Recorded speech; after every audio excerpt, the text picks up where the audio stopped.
Hello everybody, myself Dr. Kuldeep Kaur और the security contract regulation act 1956 प्रतिभूति संविदा विनिमय अधिनियम 1956 के अंतर्गत मैं 3 डेफिनेशन को डिस्क्राइब करने जा रही हूँ। स्पॉट डिलीवरी कॉन्ट्रैक्ट और दूसरी चीज़ स्टॉक एक्सचेंज और रिकॉग्नाइज्ड स्टॉक एक्सचेंज, ये मैं तीनों डिस्कस करूँगी। तो देखिए, स्पॉट डिलीवरी कॉन्ट्रैक्ट आप याद रखेंगे पहली चीज़ कि ये जो स्टॉक एक्सचेंज है, रिकग्नाइज स्टॉक एक्सचेंज है, तीनों वर्ड्स अलग अलग हैं और तीनों वर्ड्स को मैं अलग अलग डिफाइन कर रही हूँ। तो सबसे पहले स्पॉट डिलीवरी कॉन्ट्रैक्ट जो सेक्शन 2I में है।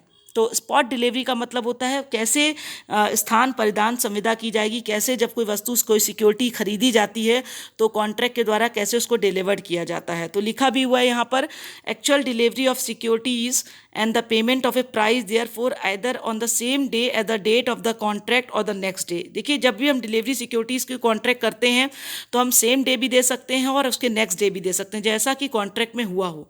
तो एक्चुअल पीरियड कब माना जाता है? देखिए, अगर कोई जो कॉन्ट्रैक्ट करने वाली पार्टी है, जिन्हें कॉन्ट्रैक्ट करने वाली पार्टी है, जिनको सिक्योरिटी जिन्होंने खरीदा है, बेचा है या जिसको दी जानी है, वो उस शहर में नहीं है, सेम टाउन में नहीं है, सेम लोकेलिटी में नहीं है, तो टाइम पीरियड अपने आप एक्सटेंड हो सकता है। इसीलिए बताया गया कि स्पॉट डिलीवरी कॉन्ट्रैक्ट अगर वैसे एक्चुअल देखा जाए तो उसी दिन होना चाहिए, उसके दूसरे दिन। लेकिन क्या होता है, अगर पार्टीज टाउन में नहीं रहती हैं या उसी जगह लोकेलिटी पे सेम लोकेलिटी में नहीं है तो टाइम पीरियड एक्सटेंड किया जा सकता है।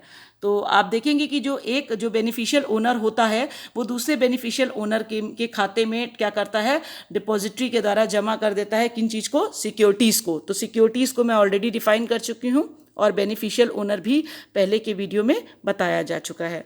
तो आप ध्यान रखेंगे कि स्पॉट डिलीवरी कॉन्ट्रैक्ट क्या होता है, सेक्शन 2I, जहां पर बताया गया है कि कैसे वस्तु का परिधान, सिक्योरिटीज़ का परिधान किया जाएगा उसी दिन, सेम डे एक्चुअल डिलीवरी, या दूसरे दिन, या फिर टाइम लिमिट तब बढ़ेगी जब पार्टी टाउन या लोकेलिटी के बाहर रहती होगी। नेक्स्ट है stock exchange, section 2J। Stock exchange का मतलब क्या होता है? स्कंध विनिमय। सेक्शन 2J में कहता है कि any body of individual whether incorporated और not constituted before corporation and dematerialisation under section 4A और 4B। तो कोई भी व्यक्ति या निकाय, चाहे वो कॉर्पोरेटेड हो या नहीं हो, धारा 4A 4B के अधीन निगमीकरण या विभक्तिकरण के समक्ष प्रोटेक्ट किया गया है।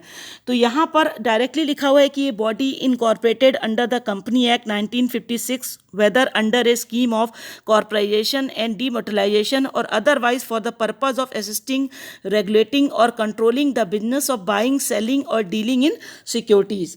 तो ये कहता है कि कंपनी अधिनियम 1956 क्या कहता है कि कोई निगमित निकाय हो, चाहे निगमीकरण हो, चाहे विमुद्रीकरण की योजना हो, हम किसी सिक्योरिटी को खरीद सकते हैं, बेच सकते हैं, उसका व्यवहार कर सकते हैं, उसको कंट्रोल कर सकते हैं। कब? जब वो कॉर्पोरेशन में के अंतर्गत आ गया हो, कंपनी एक्ट 1956 के अंतर्गत।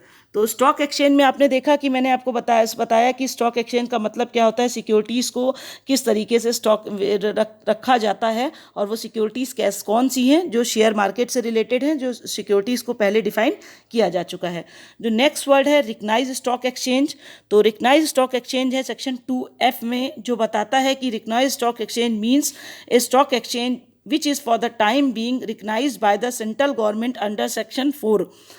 तो मान्यता प्राप्त स्टॉक एक्सचेंज कहाँ दिया गया है? सेक्शन 2F में दिया गया है। मान्यता प्राप्त स्टॉक एक्सचेंज का मतलब होता है एक ऐसा स्टॉक एक्सचेंज जिसे केंद्र सरकार द्वारा धारा 4 के तहत फिलहाल मान्यता प्राप्त है।